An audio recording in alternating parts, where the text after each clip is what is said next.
10 फरवरी को राष्ट्रपति महामहिम श्री फखरुद्दीन अली अहमद ने इमरजेंसी खत्म, लोकसभा भंग, नए चुनाव की घोषणा कर दी जी। लेकिन क्या बिजली पड़ी फखरुद्दीन अली अहमद पर कि 11 तारीख को गुरसल खाने में मृतक पाए गए।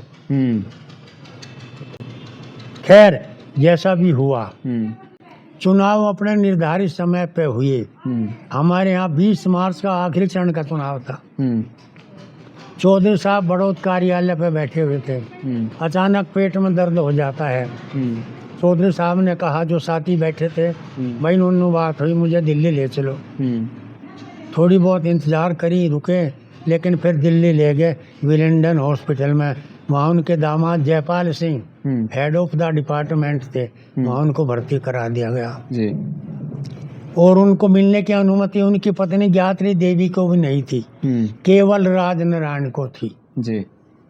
20 मार्च को परिणाम घोषित होने शुरू हो गए थे, लेकिन गणना शुरू हो गई थी, परिणाम घोषित चुनाव 5 बजे के बाद में शुरू हुई घोषणा। आखिर 21 तारीख की सुबह 3 बजे इंदिरा गांधी का परिणाम आया। इंदिरा गांधी चुनाव हारे भी राजनारायण से जी। इसी तरह 21 तारीख की शाम ढलते ढलते उत्तरी भारत में से कांग्रेस का सफाया होता चला गया और दिग्गज महारथी कांग्रेस के हार गए, जैसे बंसीलाल, संजय गांधी, इंदिरा गांधी, देवकांत बरवा, सिद्धार्थ शंकरा आदि सब बड़े नेता चुनाव हार गए जी। और 22 तारीख की सुबह चौधरी चरण सिंह का परिणाम आया 4 बजे। वे 1,61,000 से विजयी घोषित हुए। रामचंद्र विकल के मुकाबले केवल 2 ही में मुकाबला था, रामचंद्र विकल और चौधरी चरण सिंह में।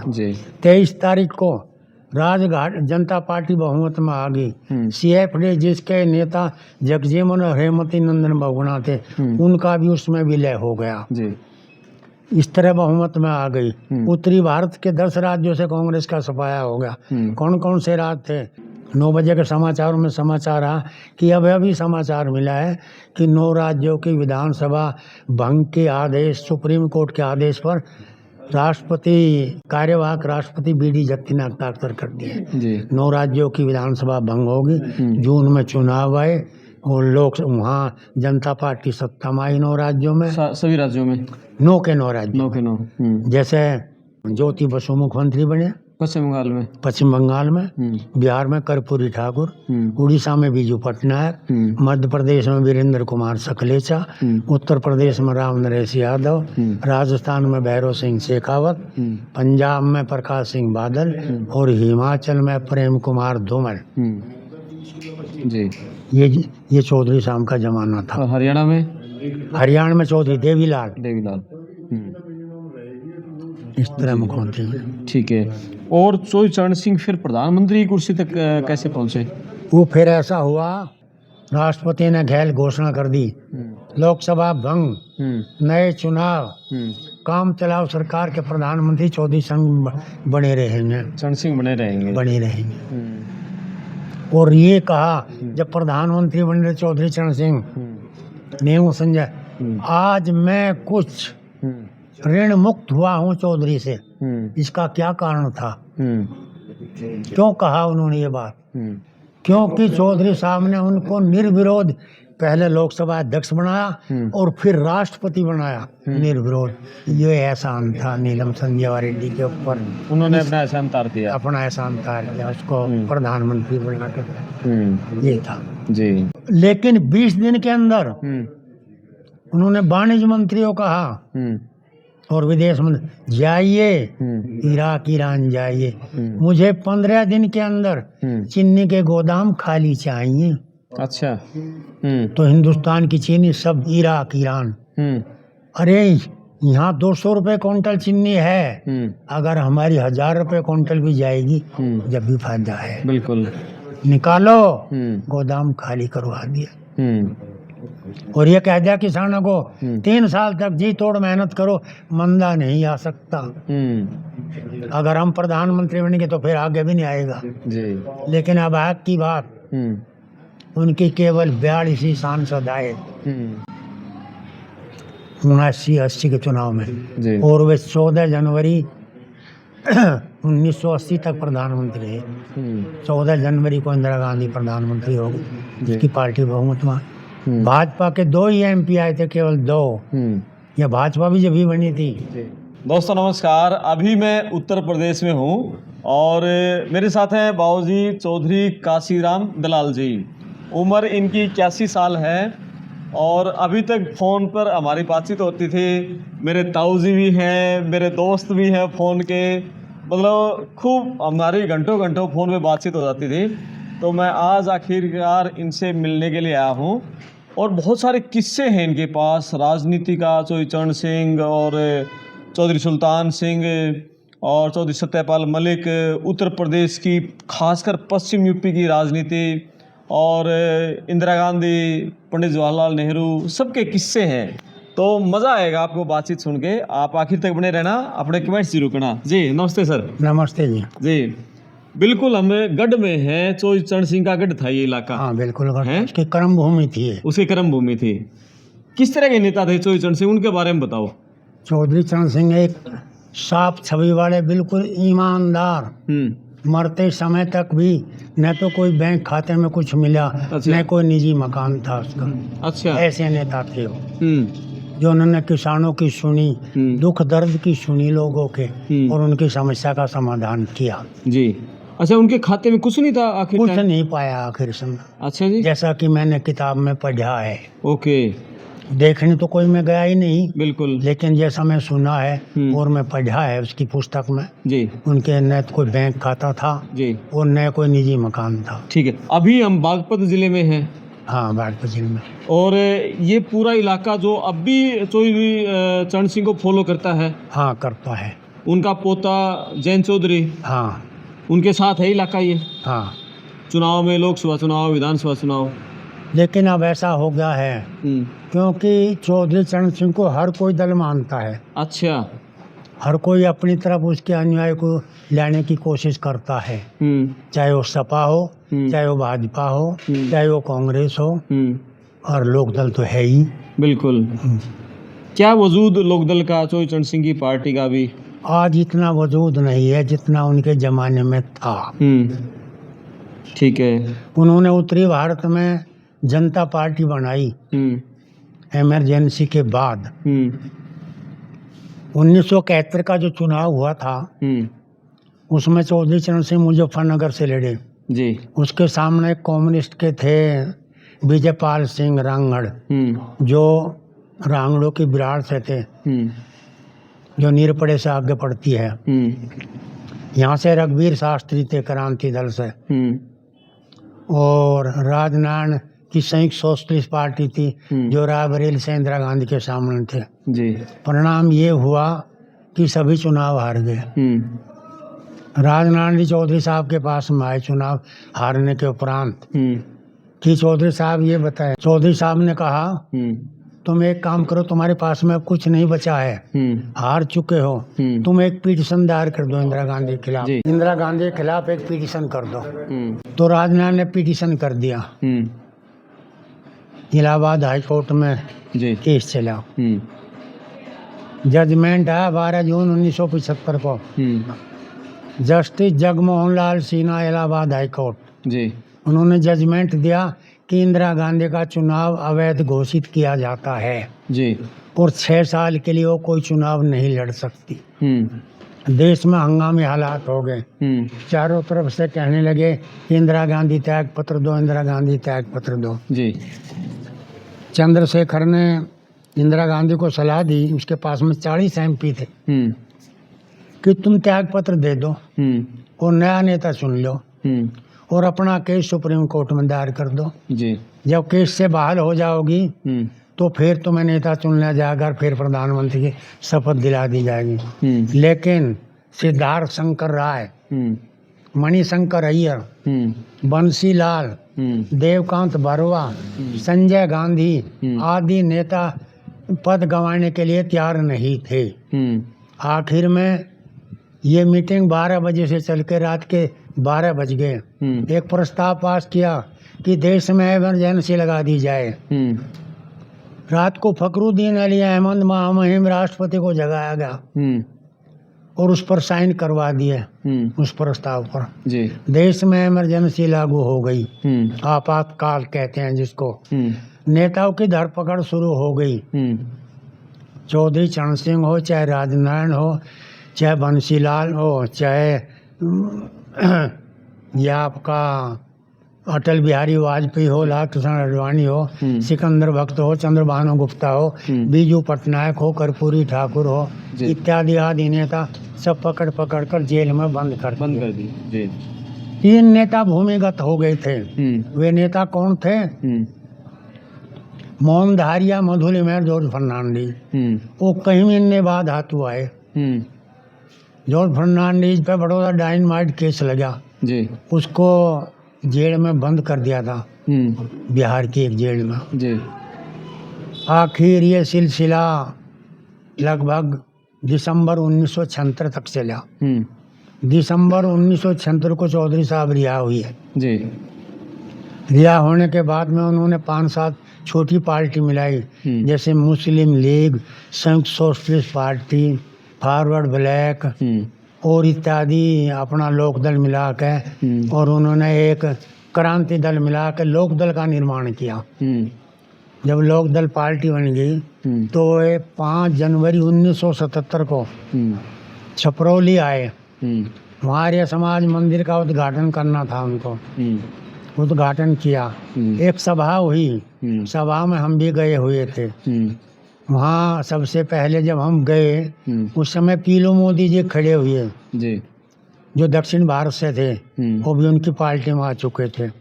उन्होंने कहा कि आदरणीय आज की सभा के अध्यक्ष महोदय, परम आदरणीय चौधरी साहब जी, दूर दराज से आए बुजुर्गों, साथियों, प्यारे बच्चों और माताओं बहनों, हम कुछ नहीं कह सकते क्योंकि इंदिरा गांधी ने हमारी जबान पर ताले लगा दिए हैं। जो कुछ कहेंगे चौधरी साहब ही कहेंगे। आप इनकी बातें ध्यान पूर्वक सुनना। इन्हीं शब्दों के साथ मैं अपनी वाणी को विराम देता हूँ। जय हिंद, जय भारत। आखिर में चौधरी साहब की बारी आई। उन्होंने सभा को संबोधित किया। संबोधित करने के उपरांत उन्होंने कहा, देखिए मैं कोई राजनीतिक भाषण देने के लिए नहीं आया हूँ, आर्य समाज मंदिर का उद्घाटन किया है, लेकिन कुछ धर्म कर्म के बारे में अवश्य बतलाऊंगा।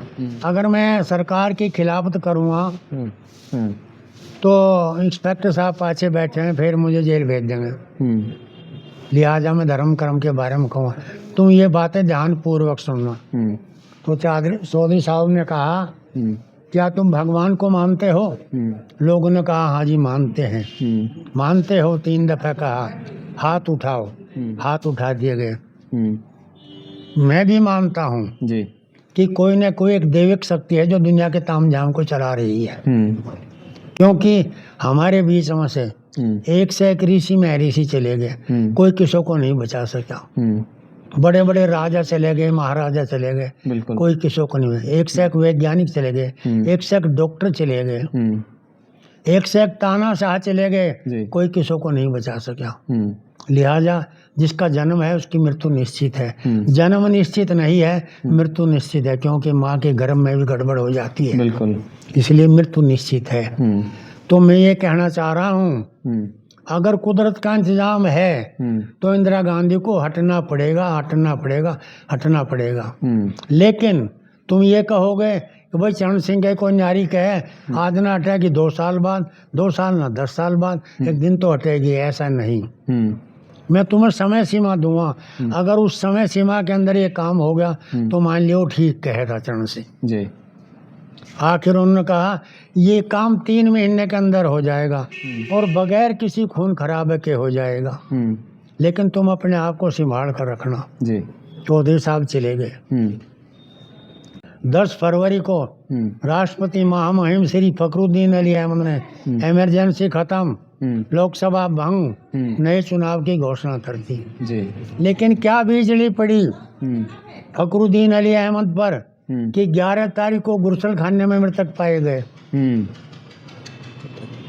खैर जैसा भी हुआ, चुनाव अपने निर्धारित समय पे हुए। हमारे यहाँ 20 मार्च का आखिरी चरण का चुनाव था। चौधरी साहब बड़ौद कार्यालय पे बैठे हुए थे। अचानक पेट में दर्द हो जाता है। चौधरी साहब ने कहा, जो साथी बैठे थे, भाई उन्होंने बात हुई मुझे दिल्ली ले चलो। थोड़ी बहुत इंतज़ार करी, रुके, लेकिन फिर दिल्ली ले गए विलिंगडन हॉस्पिटल में। वहाँ उनके दामाद Jaipal Singh head of the department थे, वहाँ उनको भर्ती करा दिया गया जी। और उनको मिलने की अनुमति उनकी पत्नी ज्ञात्री देवी को भी नहीं थी, केवल राजनारायण को थी जी। 20 मार्च को परिणाम घोषित होने शुरू हो गए थे, लेकिन गणना शुरू हो गई थी। परिणाम घोषित चुनाव 5 बजे के बाद में शुरू हुई घोषणा। आखिर 21 तारीख की सुबह 3 बजे इंदिरा गांधी का परिणाम आया। इंदिरा गांधी चुनाव हार गई राजनारायण से जी। इसी तरह 21 तारीख की शाम ढलते ढलते उत्तरी भारत में से कांग्रेस का सफाया होता चला गया और दिग्गज महारथी कांग्रेस के हार गए, जैसे बंसीलाल, संजय गांधी, इंदिरा गांधी, देवकांत बरवा, सिद्धार्थ शंकरा आदि सब बड़े नेता चुनाव हार गए जी। और 22 तारीख की सुबह चौधरी चरण सिंह का परिणाम आया 4 बजे। वे 1,61,000 से विजयी घोषित हुए। रामचंद्र विकल के मुकाबले केवल 2 ही में मुकाबला था, रामचंद्र विकल और चौधरी चरण सिंह में। 23 तारीख को राजघाट जनता पार्टी बहुमत में आ गई। CFD जिसके नेता जगजीवन और हेमवती नंदन बहुगुणा थे, उनका भी उसमें विलय हो गया। इस तरह बहुमत में आ गई। उत्तरी भारत के 10 राज्यों से कांग्रेस का सफाया हो गया। कौन कौन से राज्य थे? बंगाल, बिहार, उड़ीसा, मध्य प्रदेश, उत्तर प्रदेश, राजस्थान, पंजाब, हरियाणा, दिल्ली और हिमाचल। एक भी MP कांग्रेस का नहीं आया था जी। 23 तारीख को नेता चुना जाना था राजघाट पर। जयप्रकाश नारायण और JB कृपलानी की अध्यक्षता में। जगजीवन राम के नाम की चर्चा चल रही थी। राजनारायण ने चौधरी साहब को बताया कि इस तरह की बात है। चौधरी साहब ने कहा, जरा पैड उठाओ।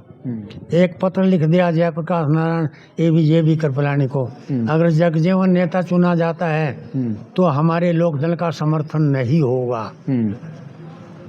जैसे ही पत्र दिया जाकर राजनारायण ने, सभा में सन्नाटा छा गया। विचार हुआ कि जो जिस पद पर था उसको उस पर लाया जाए, क्योंकि मुरारजी कभी इंदिरा गांधी के ज़माने में उप प्रधानमंत्री रहे जी। इसलिए उसको प्रधानमंत्री पद का नेता चुना गया जी। चौधरी साहब को गृह मंत्री, राजनारायण को स्वास्थ्य मंत्री, लाल कृष्ण आडवाणी सूचना और प्रसारण मंत्री, अटल बिहारी वाजपेयी विदेश मंत्री, हीरामल पटेल अटल बिहारी विदेश मंत्री, हीरामल पटेल जो है वे वित्त मंत्री थे। इस तरह से मंत्रालय दिए गए। चौधरी साहब को 24 तारीख में लाकर हॉस्पिटल शपथ दिला दी और सरकार चालू हो गई। ये तो रहा उस समय की बात जी।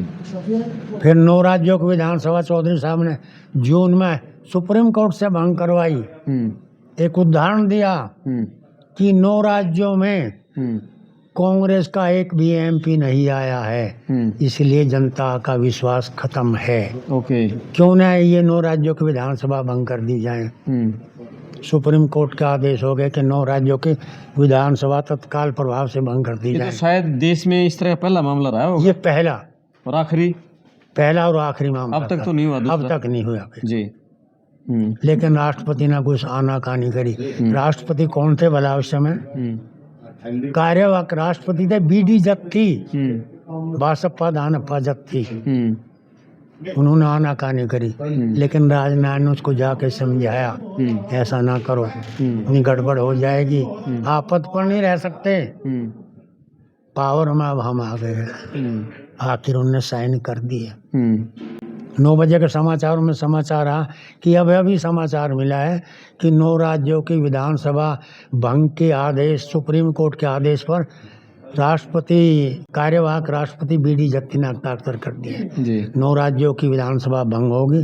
जून में चुनाव आए और लोग वहाँ जनता पार्टी सत्ता में आई 9 राज्यों में। सभी राज्यों में 9 के 9 राज्यों।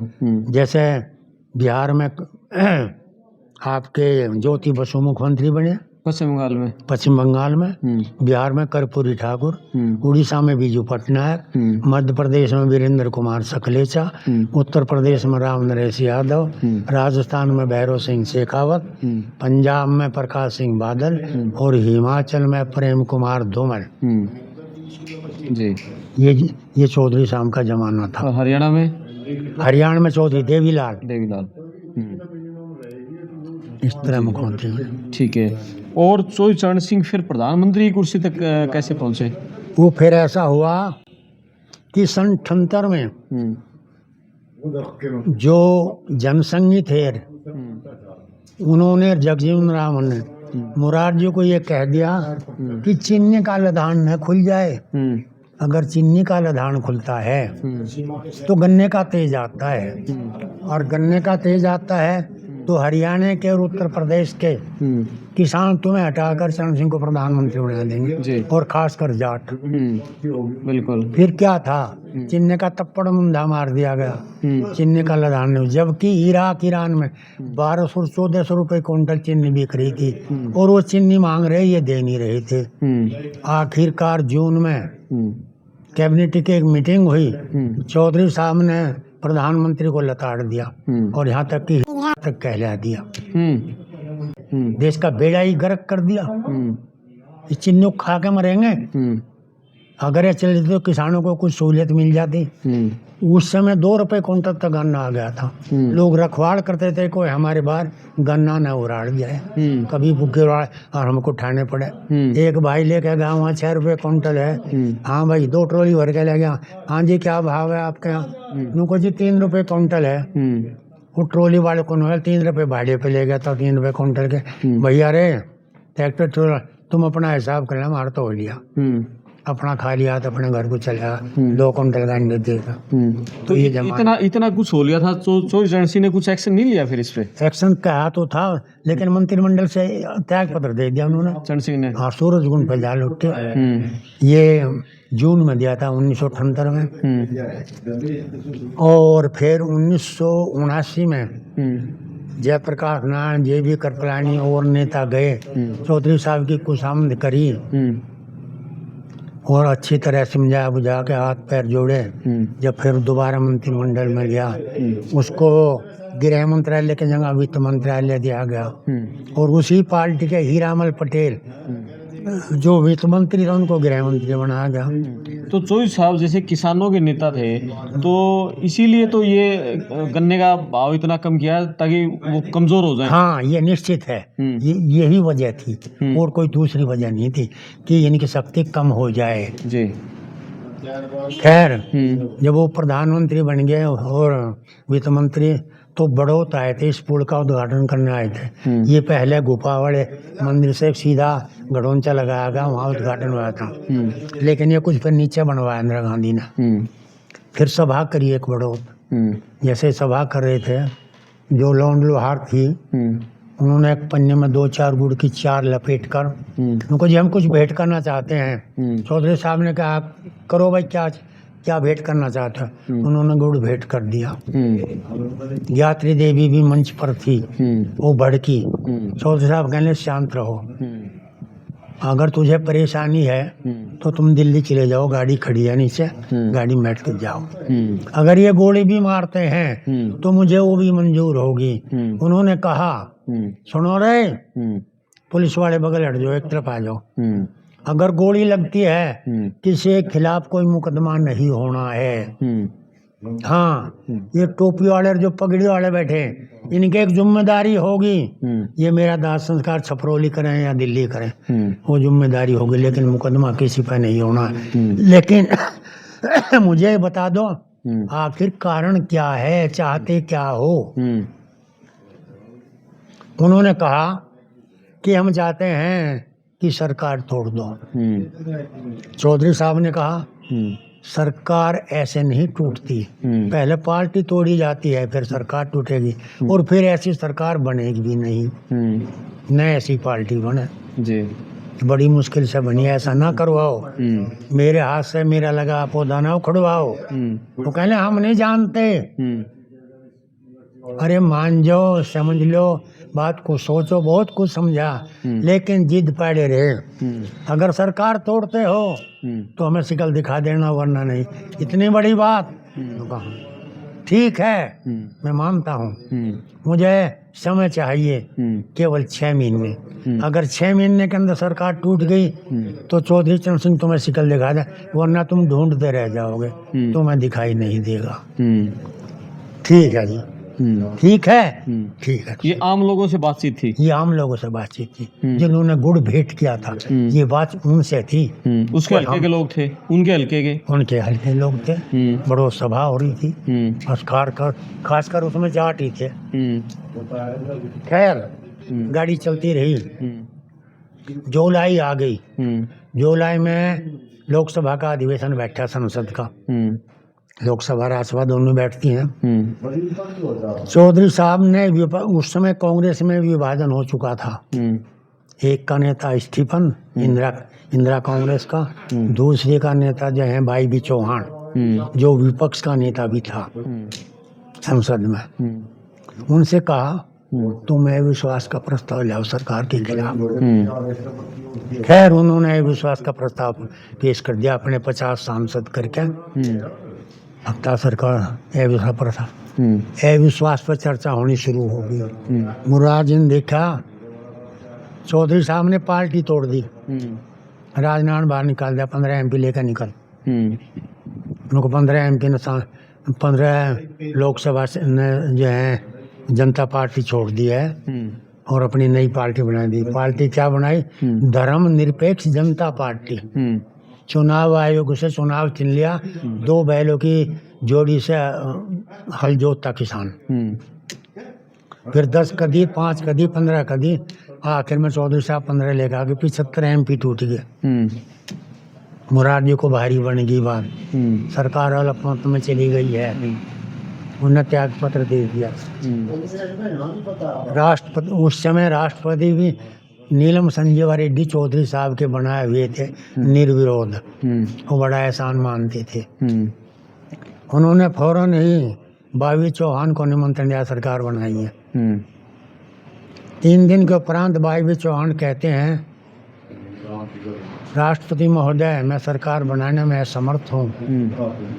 आप हमारे में एक नया दल बना है, धर्मनिरपेक्ष जनता पार्टी, उसके नेता को आप निमंत्रण दें सरकार बनाने का, बाई चौहान को। उन्होंने उसको दे दिया। 3 दिन उपरांत बाई चौहान ने कहना, जी आप चौधरी साहब को निमंत्रण दें, मेरी सामर्थ्य नहीं है कि मैं सरकार बनाऊं, मैं सरकार बनाने में असमर्थ हूँ। उन्होंने चौधरी साहब को निमंत्रण दे दिया। मुरारजी पहुंच गए कि मेरी बड़ी पार्टी है चौधरी से, मेरे पास में 200 MP हैं, सरकार बनाने का निमंत्रण, तुझे भी निमंत्रण है भाई, दोनों का निमंत्रण। उनको जी फैसला मैं खुद करूँगा, तुम कौन हो फैसले को पूछने वाले।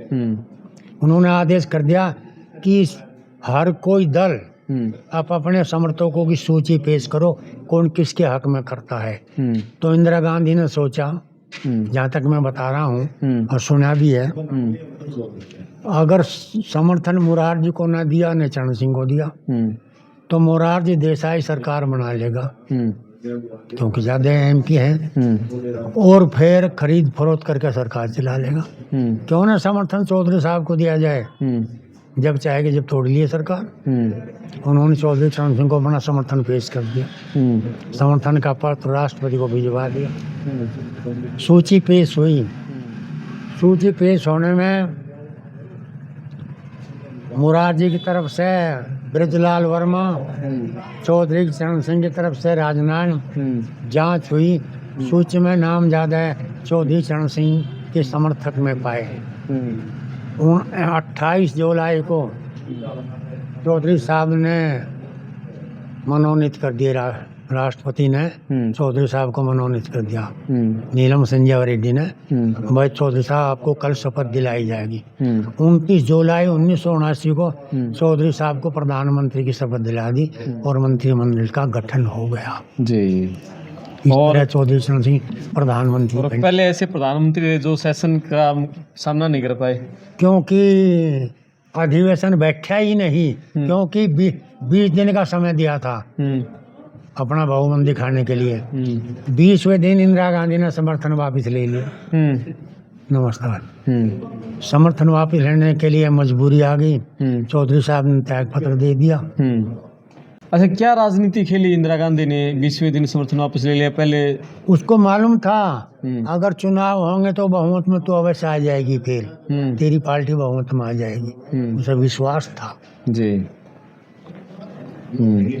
तो अब विचार होता रहा, भाई होंगे जगजीवन को नेता चुन दिया मुरार की जगह। राष्ट्रपति ने राजनारायण को कहा तुम जगजीवन के पास जाओ, उसको समझाओ, अगर 100 MP भी लेकर आता है उसको प्रधानमंत्री बना देंगे और जौन सा मंत्रालय से। लेकिन जगजीवन नहीं मानना।